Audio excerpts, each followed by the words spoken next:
So what on earth does going to war or building a tower have to do with giving up your possessions? Anybody else find that a little disconcerting when you read this gospel passage?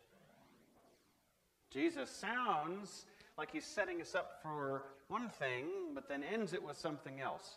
And anytime he does that, anytime I come away from these scriptures feeling a little bit off-center, makes me think, well, there's a lesson here that Jesus is trying to teach us by opening our minds in a different way. Jesus is known to do that, to answer a question with a question that leads to a story that may seem unrelated until he brings it back around, and sure enough, that's right at the heart of the matter. So what's the heart of the matter today? Let's go back to the beginning. There's really three examples that he gives us before he lays out that last line about giving up all your possessions. Now, large crowds were traveling with Jesus, and he turned and said to them, "Whoever comes to me..." Okay, now this is, before we get into the giving up of the relatives business, let's look at the setup. Large crowds were traveling with Jesus. There's the setup. You know that the big crowds were following him around. This was common in the Gospel of Luke to see that, I've said it before, the crowd is a character. The crowd does things. The crowd, in literary terms, would be a flat character. There's flat characters and there's dimensional characters. Okay. Flat character is the red shirt ensign who goes down to the planet and doesn't come back to the ship, for you Star Trek fans. Flat characters are the ones who really only serve a minor purpose in the story, but still have a role to play. You don't know much more about them other than that they're a crowd and they're following Jesus. Or they're a crowd and they shouted, "Crucify him." Or they're a crowd and they rejoiced at the good he was doing. They just sort of have one trait that sets them apart, and other than that, we don't know, because from time to time that crowd seems to change. And here the crowds were traveling with him. So that's the setup. What do we get about the crowd? Well, whoever comes to me and does not hate father and mother, wife and children, brothers and sisters, yes, even life itself, cannot be my disciple. Is this crowd intent on becoming disciples of Jesus? After all, when he does call his disciples, he says to them, "Akulatheo," or "follow me, walk in this way." He calls them to be his disciples. "Will you come and follow me, if I but call your name?" We don't do that song very often. That's one where the idea is that when you hear the call of Christ, you come and follow. And so now we have crowds that were traveling with Jesus. Is that the same as following him? Traveling with him? No, I think Luke would have told us following if he'd wanted us to think that the crowds were trying to be Jesus' disciples. But Jesus is just making sure here that they understand the cost. Whoever does not carry the cross and follow me cannot be my disciple. Oh, Jesus, why did you have to say that? Why did you have to mention the cross? Because those of us who are Christians automatically know what he means by the cross, don't we? I mean, we know the whole story, the Good Friday, the Easter Sunday, the empty tomb, the resurrection. What the cross means to us cannot mean what we think it means to these people who are following Jesus. We overlay our interpretation of the cross onto that statement, then we make the crowd into something it's not, or we make Jesus' words into something they're not. What they mean for us are viewed in hindsight of history. What they mean for this crowd, this is not a crucified Jesus. This is not a resurrected Jesus. This is a born of Mary, raised by his family, taught in the streets Jesus. This is not a crucified Christ yet. So what does he mean by that? And what would the crowds think he means by that? That's a hard question to ask of a flat character that just happens to be traveling with him. Now, crucifixion was a means of death that the crowd may have been familiar with. Something done in the Roman world, and crucified people were put on display as a deterrent to criminal activity. So, the idea of a cross, they may have known exactly what he meant. And that Romans made their intended victims carry their own means of death was, again, common practice. So he is pointing to crucifixion, but not necessarily his crucifixion for this crowd. We see his crucifixion whenever Jesus mentions the cross. But in this case, he may just be referring to crucifixion in general, or they may be hearing that. It's not wrong for us to see Christ's crucifixion when he mentions the cross. But it would be wrong of us to think that the crowd sees his crucifixion. They may just be thinking of crucifixion. Whoever comes to me and doesn't hate their family, even life itself, can't be my disciple. How many people do you know that hate life itself? Do you hate life itself? That's a hard question. This is a late night coffee house kind of question, right? I mean, this is the sort of stuff that philosophers and poets talk about. Hey man, you hate life? I don't know, man. Let me have some more of that. What kind of coffee house are you going to? I'm talking about coffee, all right? When I say give me another shot of that, it's espresso. In a coffee house. Now, if I was talking about a different setting, a different thing would happen. But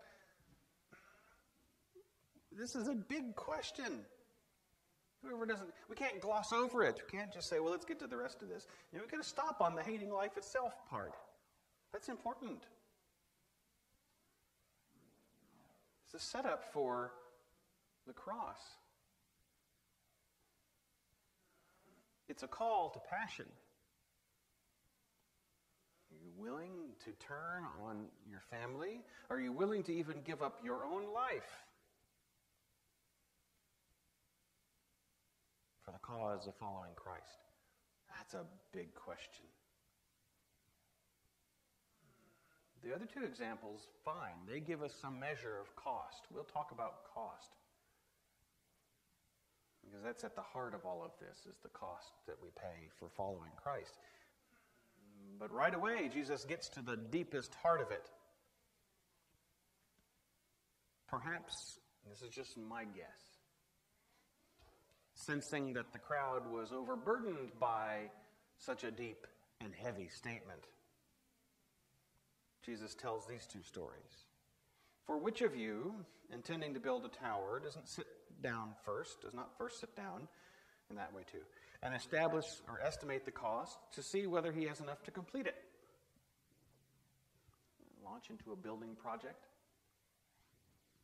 I knew a man who had been building his house for, when I left, he still wasn't finished. Maybe 15 years before that. Little by little. Just as he had the money. And that was fine. He was okay with that. That was his plan. He said, I'll do this much, and then I'm going to, close off that wall. And we'll do the foundation, we'll do these walls, and then we'll do the next part. And, seasonally, as he could, as the weather was all right. He knew that he didn't make enough money to save up a long time. And by the time he spent all of his time saving up his money and just doing it all in one shot, the cost would have gone up, and who knows whether he would still want to live in that spot, and why not do something with what he's got now rather than wait? But how many of us launch into something before realizing, wow, this is going to take a lot longer than I thought? Gosh, this has taken more of a toll on me. I hear of it in the model train community. Guys, I know the train season is upon us. Certain places of the world where it gets really cold in the winter, we were talking about this morning, train season is once it's too nasty to go outside and you hunker down in your basement over your workbench and you build models. And then in the summer, when the weather comes out and gets nice, then you go back outside like it is here in Washington. And you enjoy that, and the workbench gets denied for 3 weeks. No, the cost of that, though, is that you... did I say 3 weeks? I meant more like 3 days. Sorry. The cost of it is, what about your family? What about your friends? What about your other obligations? What balance do you have in your life? The cost doesn't necessarily have to be financial. Cost can be relational. Cost can be physical. many hours bent over like this and doing this, and you get up from your workbench and walk around like this until you go creak, creak, creak, creak, creak, pop, and you stand up again. Cost can mean a number of things, so we have to count the fullness of the cost. Here Jesus is talking about money. Whoever doesn't launch into a building project without estimating the cost first, even if you know it's going to take you 20 years, you still think, well, I'm going to start this now and do this next and do that next, and by the end I'll have enough and it'll be done. Otherwise, when he's laid a foundation and is not able to finish, all who see it will begin to ridicule him, saying, this fellow began to build and was not able to finish. There's a neighborhood near us in Kelso that was planned for something like 85 new houses. And when we left down there, 6 of them had been built. And there were all of these ghost town empty streets with nice curbing and sidewalk and big weeds growing up in between. And the utility hookups, put there in the front. These empty lots. But I don't know how many people would have ridiculed that builder, because we all fell into the same boat in 2008. Or, well, the boat fell out from underneath us, however you want to put it, and the economy tanked. So, who do we ridicule in that case? Or what king, going out to wage war against another king, will not sit down first and consider whether he's able with his 10,000 to oppose the one who comes against him with his 20,000? Are my 10,000 that much better? Are our weapons that much stronger or greater? Is our tactical advantage overwhelming against them? Count the full cost. Look at the whole situation and plan it out ahead of time. Counting the cost. If you can't, well then, while the other's still far away, he sends a delegation and asks for peace. That seems like a funny example. Doesn't it? Shouldn't we want peace anyway? Oh, be careful. Don't stray too far from the example. The idea is about counting the cost. Maybe you can come up with some better examples than these for your own life about counting the cost, about a time when you underestimated the cost of something, only to determine later on it was too much, or you didn't have enough. Perhaps a time when you overestimated the cost, and you got it just right. I'll still remember the time. I don't remember the date, but I remember the time that I went into a Wendy's and bought a meal, and it was $5 exactly. That just sticks in my head. Why? Because I could just pay for it with a $5 bill. I think it was a Big Bacon Classic combo with a Frosty, if I remember correctly. And at that time, somehow, it worked out to exactly $5. Now, that's never happened to me before. It's usually $5 and some change, or $4 and some change.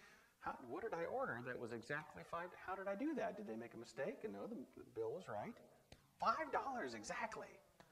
That just struck me as strange. I had enough to buy that meal too. I didn't order it without having not enough. Jesus calls us to count the cost. And these two examples are easy to think about. Building a tower, going to war. We have to go back to that top example, and we can't ignore what seems like an out-of-place statement at the very end. So let's go to the end first, and then we'll go back to the beginning. So therefore, none of you can become my disciple if you do not give up all your possessions. Does it make a little more sense in the idea of counting the cost? Have you ever done an inventory of your possessions? Again, considering my hobby, that's something that a question that often gets asked of someone who's built a big train display is, wow, how much did all this cost? I don't know. Unless you're a real type A organized personality, you may not have ever counted the cost. You go into a hobby shop one week and you plunk down some money on this, and then you order something else online, and then later that year you do this or that.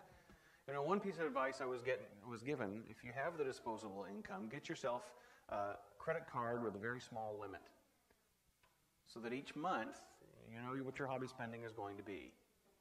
Well, this is good advice for anything, not just your hobby. Fix the limit. That way when you hit it and the bank says, no, you're done for the month, you can say, oh, wow, I didn't realize I spent that much. Unless you're the kind of person that counts the cost ahead of time. How much does something cost? If it adds up little by little over time, it may be a lot. What about your possessions? How much do they cost? What is the cost of owning the things you do? Well, you've heard the phrase before, do you possess your possessions or do your possessions possess you? How much does it hurt to give them up? How much do you miss them when you're on vacation? How much joy do you find in the store buying more? This is the idea of the emotional cost of possessions. Sometimes the possessions have a value beyond the monetary value.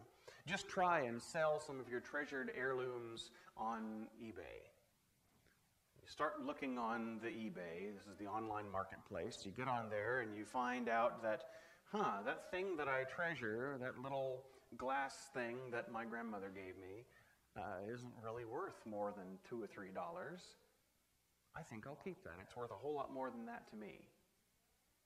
But then what's the cost of storing a whole box of those glass who's-its and what's-its that you have to trip over because you've also got this stored and that stored, and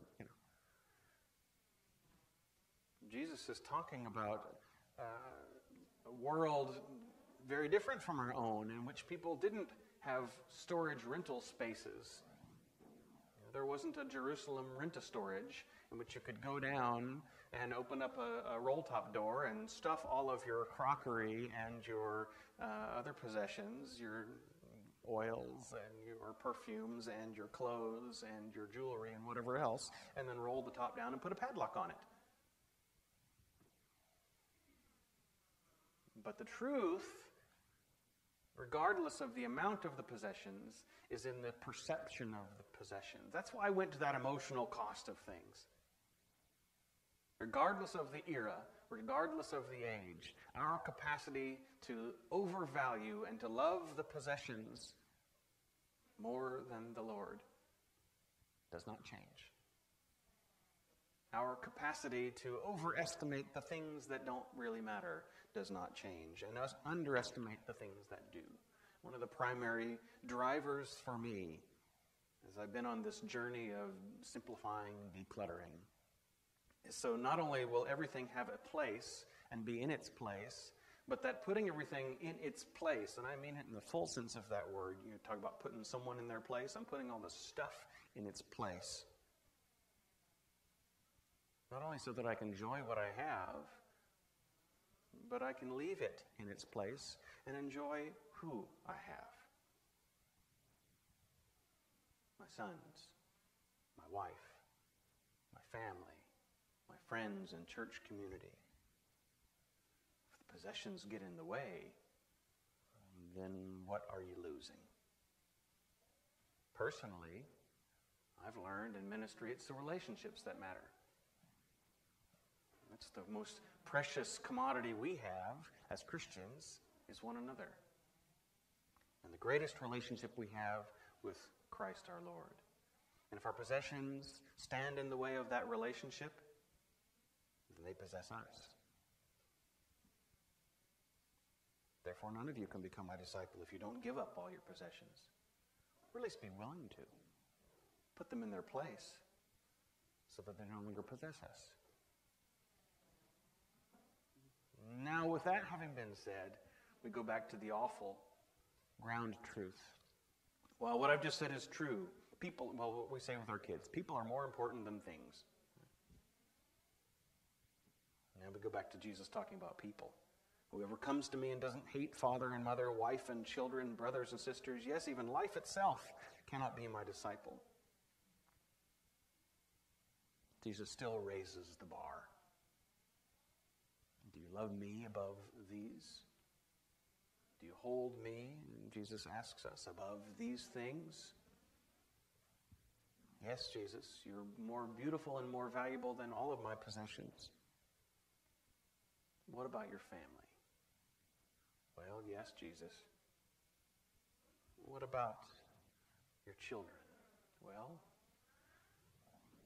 yes, Jesus. It's hard.